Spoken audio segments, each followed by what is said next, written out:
কাজী নজরুল ইসলাম বাঙালির সবচেয়ে আপনার কবি।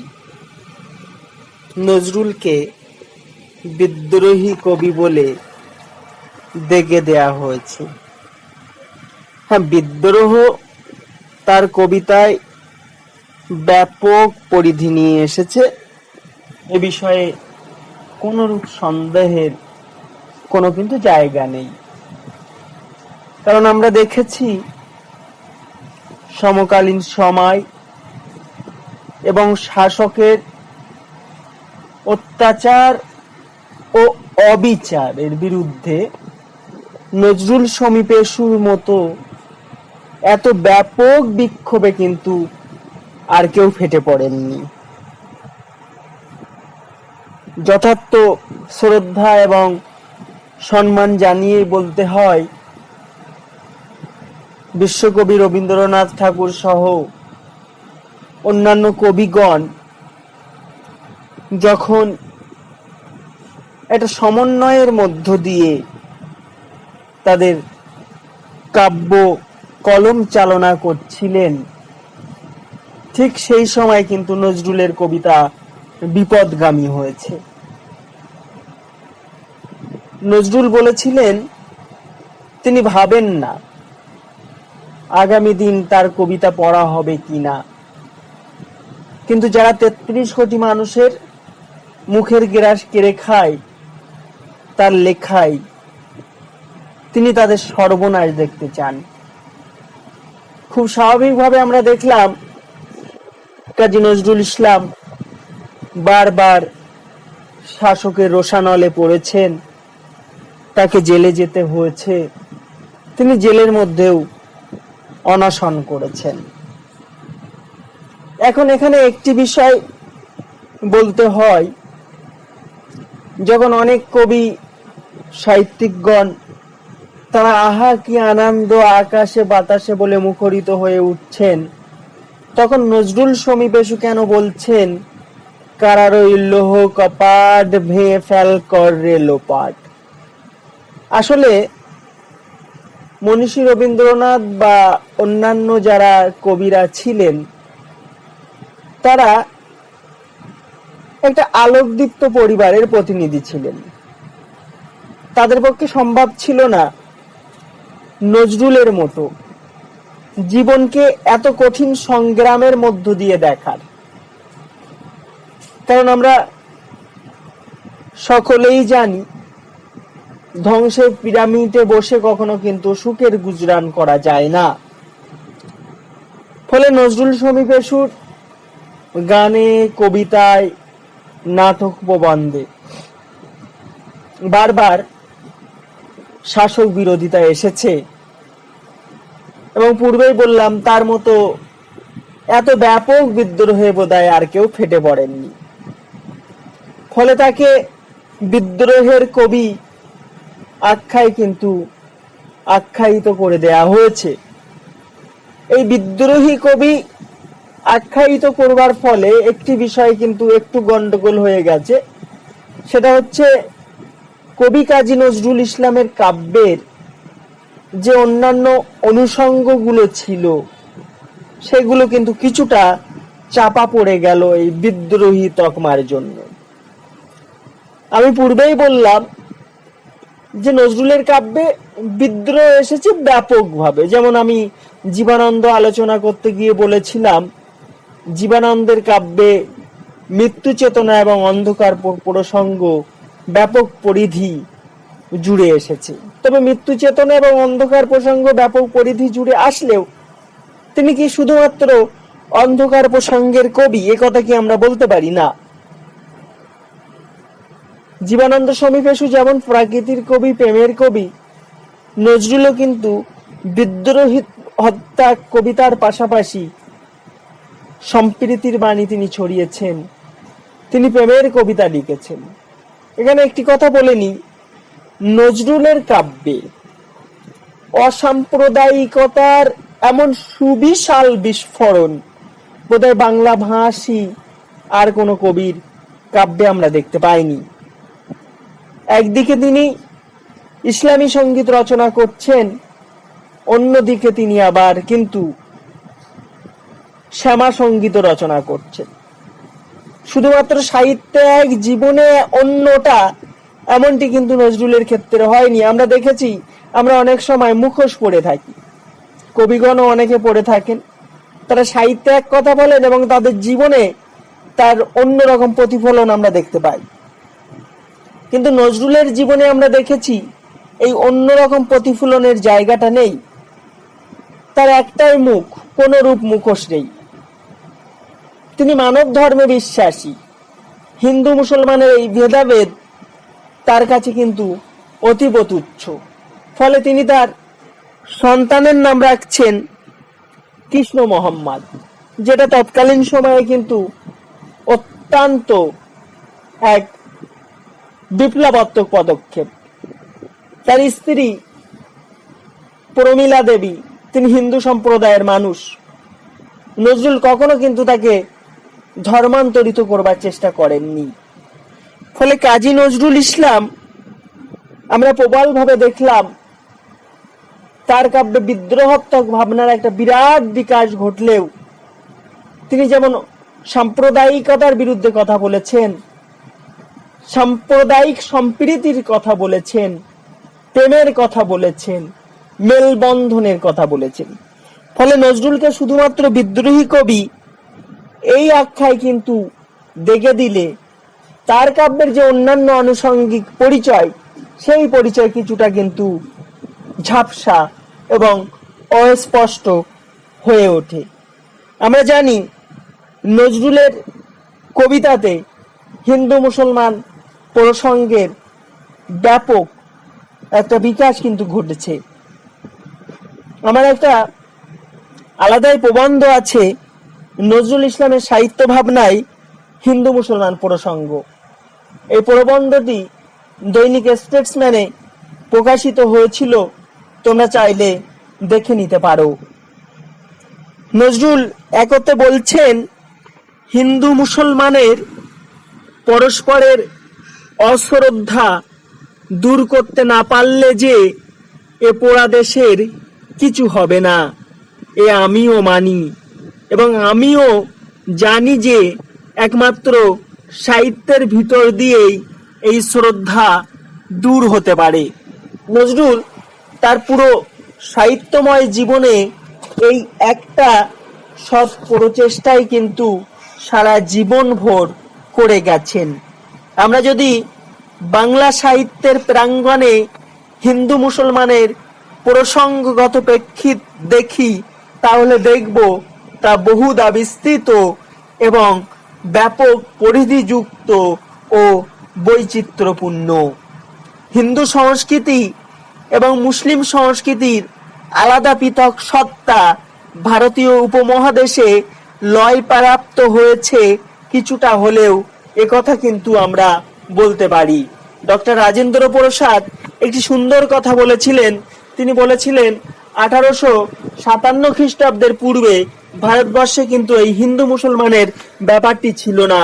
এই হিন্দু মুসলমান বা কমিউনাল ভাবনার বীজ রোপণ করেছেন কিন্তু ব্রিটিশ গোড়ারা তাদের সাম্রাজ্যবাদী স্বার্থের উদ্দেশ্যে, তাদের সাম্রাজ্যবাদী যে উদ্দেশ্য, সেই উদ্দেশ্য কায়েমের জন্যই তারা হিন্দু মুসলমান ডিভাইড অ্যান্ড রুলস, এই সাম্প্রদায়িক নীতির কিন্তু একটা প্রয়োগ আমাদের ভারতবর্ষে তারা করে গিয়েছিল। আমরা জানি সুদীর্ঘকাল হিন্দু মুসলমান পাশাপাশি এবং কাছাকাছি থাকতে থাকতে উভয় সম্প্রদায়ের মধ্যে একটা একক প্রায় যোগসূত্র স্থাপিত হয়েছে, অর্থাৎ উভয় সংস্কৃতি পরস্পরকে প্রভাবিত করতে কিন্তু সক্ষম হয়েছে। খুব স্বাভাবিকভাবে ফলত সেই একই সংস্কৃতির ভিত্তিমূল কিছুটা হলেও অবস্থান থেকে কিন্তু সরে এসেছে। নজরুলের কালেও কিছুটা সরে গেছিল, আমাদের কালে তো ব্যাপকভাবে সরে গেছে এবং যাচ্ছে। বিষয়টির গ্রহণযোগ্যতার জন্য আমরা ডক্টর তারাচাঁদ বন্দ্যোপাধ্যায় মহাশয়ের একটি উদ্ধৃতি এখানে প্রতিস্থাপন করছি। ডক্টর তারাচাঁদ বন্দ্যোপাধ্যায় একত্রে লিখছেন, ভারতীয় উপমহাদেশে হিন্দু মুসলমানের কোনো বিশুদ্ধ স্বতন্ত্র সংস্কৃতি নেই। যা আছে তা ভারতীয় সংস্কৃতি। দীর্ঘকাল একত্রে বসবাস করার ফলে হিন্দু ও মুসলমান ধর্মাচারে ও জীবনাচরণের বহু ক্ষেত্রে প্রায় একত্র হয়ে গেছে। এই যে একাত্মবোধের একটা পূর্ণাঙ্গ পরিবেশ সুদীর্ঘ সময় ধরে গড়ে উঠল, তার প্রভাব শুধু রাষ্ট্রীয় ও সমাজ জীবনে নয়, ব্যাপক পরিধিগতভাবে কিন্তু প্রভাব ফেলল আমাদের সাহিত্যেও। হিন্দু মুসলমান উভয় কাব্য সাধক ও গদ্যকারদের সাহিত্য দেশাতীতে উভয় সম্প্রদায়ের রীতি নীতি আচার প্রকার প্রত্যক্ষ পরোক্ষভাবেই কিন্তু প্রভাব বিস্তার করতে আমরা দেখলাম। হিন্দু কবির কাহিনী কাব্যে প্রথম মুসলিম প্রসঙ্গ উপস্থাপন করলেন কবি রঙ্গলাল বন্দ্যোপাধ্যায় তার পদ্মিনী উপাখ্যান কাব্যে। পরবর্তীতে আমরা এই বোধের বিকাশ হতে দেখলাম হেমচন্দ্র বন্দ্যোপাধ্যায়, দীনবন্ধু মিত্র, নবীনচন্দ্র সেন প্রমুখের কাব্য কলমে। এছাড়াও ঈশ্বরচন্দ্র গুপ্ত, বঙ্কিমচন্দ্র চট্টোপাধ্যায়, দ্বিজেন্দ্রলাল রায়, রবীন্দ্রনাথ ঠাকুর, শরৎচন্দ্র চট্টোপাধ্যায়, মানিক তারাশঙ্কর, বিভূতিভূষণ বন্দ্যোপাধ্যায় প্রমুখের কবিতা ও গদ্য কথায় বিরাট প্রেক্ষিত জুড়ে মুসলিম চরিত্র ও নানাবিধ প্রসঙ্গ কথা কিন্তু এসেছে। আবার আমরা যদি মুসলিম কবিদের মধ্যে দেখি তাহলে দেখব কায়কোবাদ, গোলাম হোসেন প্রমুখ কবিদের কাব্যিক গঠনে হিন্দু প্রসঙ্গের অবতারণা হয়েছে। তবে মুসলিম কবিদের মধ্যে কাজী নজরুল ইসলামের মতো এত ব্যাপকভাবে হিন্দু মুসলমান প্রসঙ্গ অন্য কোনো কবির কাব্যে আসেনি। শুধু মুসলিম কবিদের মধ্যে কেন বলছি, সমগ্র বাংলা সাহিত্যে কাজী নজরুল ইসলামের মতো হিন্দু মুসলমান প্রসঙ্গের অসাম্প্রদায়িক একটা প্রকাশ কিন্তু অন্য কোনো কবির মধ্যে আমরা আর লক্ষ্য করি না। আসলে প্রথম বিশ্বযুদ্ধোত্তর ভারতের সাম্যবাদী চিন্তা ও ধর্মনিরপেক্ষ মানবিক মূল্যবোধে পূর্ণ ছিল নজরুল ইসলামের হৃদয় বিনির্মাণ, যা তার সাহিত্য কলাকে দিয়েছিল এক পূর্ণাঙ্গ সংহতি। নজরুল ইসলামের প্রথম দীক্ষার কবিতা খেয়াপাড়ের তরণী সম্পূর্ণভাবেই ইসলামী ভাবধারা জাত। তবে পরবর্তীকালে সাম্যবাদী ভাবধারায় দীক্ষিত হওয়ার পর নজরুল ইসলামের কাব্যিক ভাববোধের অবস্থান কিন্তু অচিরেই পাল্টে যায়। এক স্বতন্ত্র মানবিক মূল্যবোধ ও জীবনবোধ দ্বারা নজরুলের পরবর্তী কাব্যলয়ের শরীর গঠিত হয়েছে। বিভিন্ন কাব্য ও গদ্য কলা তার সাক্ষ্য বহন করে।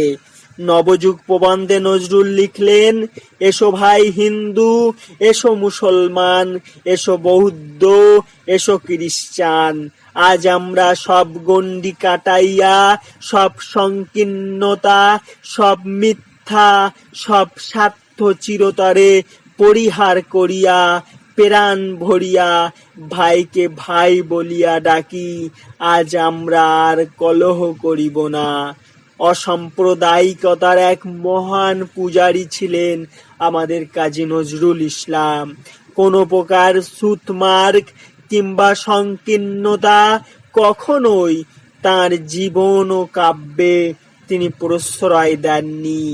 তার লেখনীর সবটুকুই হিন্দু মুসলিম ঐক্যের পক্ষে এক মহাসঙ্গীত। নজরুল লিখছেন, হিন্দু হিন্দু থাক, মুসলমান মুসলমান থাক, শুধু একবার এই মহা গগনতলের সীমাহারা মুক্তির মাঝে দাঁড়াইয়া মানব তোমার কণ্ঠের সেই সৃষ্টির আদিম বাণী ফুটাও দেখি, বলো দেখি আমার মানুষ ধর্ম মানবতা এই মহাযুগে একবার গণ্ডি কাটিয়া বাহির করিয়া আসিয়া বলো যে তুমি ব্রাহ্মণ নও, শূদ্র নও, মুসলমান নও, তুমি মানুষ, তুমি সত্য। তিনি সারাটি জীবন এই মানুষের কথাই বলেছেন। নিপীড়িত জাতির অধিকার প্রতিষ্ঠায় তার একমাত্র এবং প্রধানতম লক্ষ্য। সাম্য, সংহতি এবং মানবতা প্রতিষ্ঠার লক্ষ্যে অপরাজেয় শক্তি ইংরেজের বিপক্ষে দাঁড়াতেও ভয় পাননি সিংহ পুরুষ নজরুল। নজরুল তার কাব্যে লিখছেন, গাহি সাম্যের গান, মানুষের চেয়ে বড় কিছু নাই, নহে কিছু মহিয়ান। নাই দেশকাল পাত্রের ভেদ, অভেদ ধর্ম জাতি, সব দেশে সব কালে ঘরে ঘরে তিনি মানুষের জাতি। নজরুলের চোখে মানুষ কেবলমাত্র মানুষই, হিন্দুত্ব বা মুসলমানিত্ব নেই, সে মানুষ মানবতাবোধে পরিপূর্ণ। বিদ্রোহী কবিতায় হিন্দু মুসলমান উভয় ঐতিহ্য থেকেই শব্দরূপ, বাগধরন, রূপক, শব্দ আকর সংগ্রহ করেছেন কবি। নজরুলের মধ্যে কোনো ছুতমাক ছিল না। হিন্দু দেবদেবীকেও ভক্তি ভরে তিনি তার কাব্যে স্থান দিয়েছেন। দেবী দুর্গার মূর্তি অঙ্কন করতে গিয়ে কবি লিখলেন, রণরঙ্গিনী জগৎ মাতার দেখো মহরণ, 10 দিকে তার 10 হাতে বাজে 10 প্রহরণ, পদতলে লুটে মহিষাসুর মহামাতা ওই সিংহ বাহিনী, জানাই আজিকে বিশ্ববাসীকে, শাশ্বত নহে দানব শক্তি, পায়ে পিষে যায় শির পিষ পশুর। কতটা অসাম্প্রদায়িক না হলে এমন কাব্য ভাব প্রতিষ্ঠা করা যায়। এমনকি নজরুল তার বহু কবিতায় বন্দে মাতারাম মন্ত্রোচ্চারণও করেছেন। লক্ষ্য করবার বিষয়, বন্দে মাতারাম উচ্চারণে একটা বিরাট আপত্তি সেই সময় মুসলমান সমাজ থেকে উঠেছিল। আসলে নজরুল সকল ধর্ম সংকীর্ণতার ঊর্ধ্বে। 1926 সালের এপ্রিল মাসে কলকাতায় সাম্প্রদায়িক দাঙ্গা হলে ব্যথিত নজরুল মন্দির মসজিদ প্রবন্ধে লিখলেন, আল্লাহর এবং মা কালীর প্রেস্টিজ রক্ষার জন্য যাহারা এতক্ষণ মাতাল হইয়া চিৎকার করিতেছিল, তাহারাই যখন মার খাইয়া পড়িয়া যাইতে লাগিল, দেখিলাম তখন আর তাহারা আল্লাহ মিয়া বা কালী ঠাকুরনীর নাম লইতেছে না। হিন্দু মুসলমান পাশাপাশি পড়িয়া থাকিয়া এক ভাষায় আর্তনাদ করিতেছে, বাবা গো, মা গো।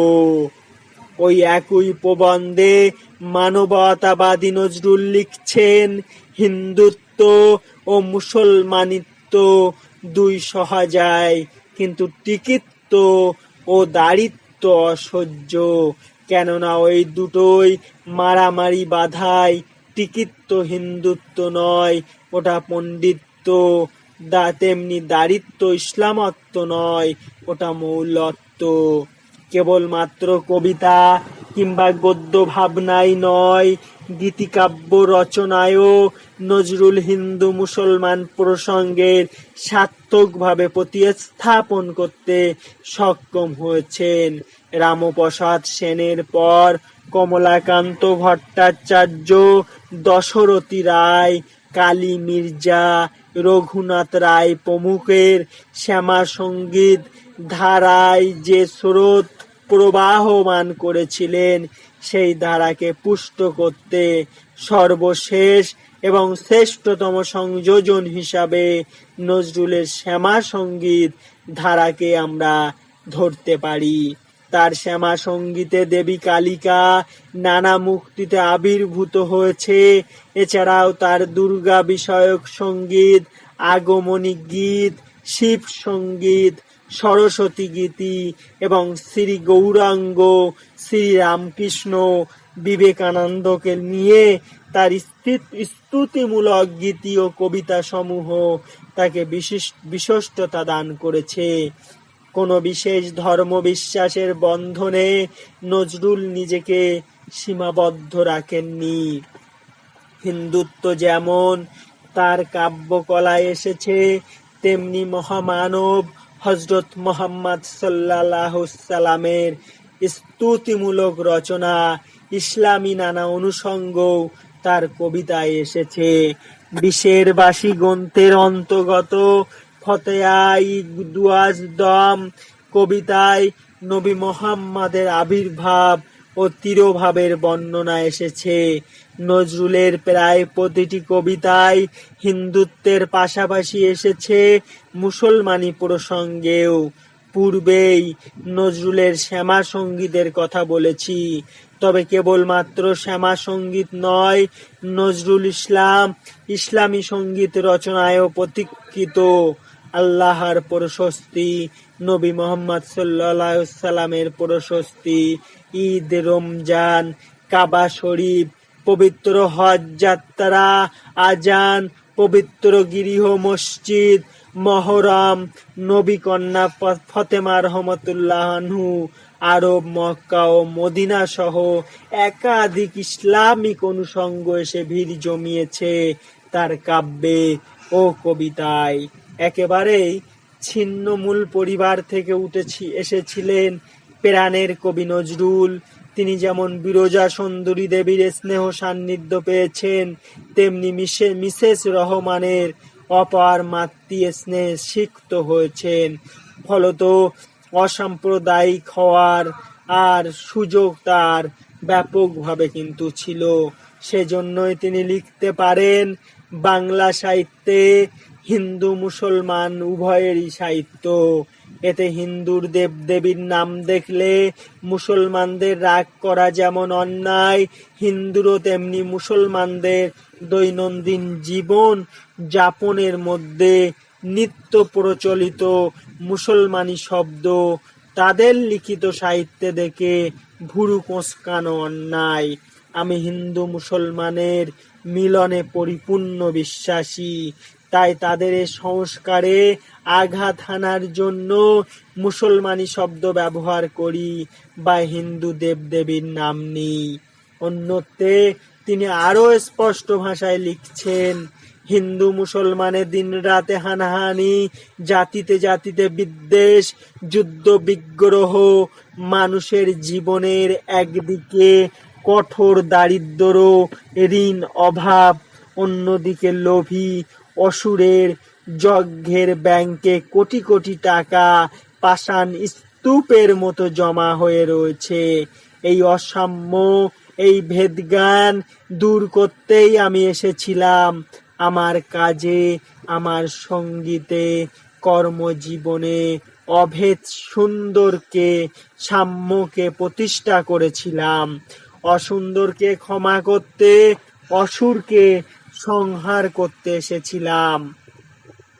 বিশিষ্ট নজরুল গবেষক ধ্রুব কুমার মুখোপাধ্যায় তার নজরুল ইসলাম কবি মানস ও কবিতা নামক গ্রন্থের নজরুলের কবিতায় হিন্দু মুসলমান প্রসঙ্গে শিরোনামের প্রবন্ধে যথার্থই লিখলেন, বাংলা সাহিত্যে বিভিন্ন যুগে হিন্দু মুসলিম মনোবিকাশের ধারা এবং ঐতিহ্যের সচেতনতার যে পরিচয় লক্ষ্য করা যায়, নজরুল কাব্যে তারই সমন্বিত রূপ দোদীপ্যমান।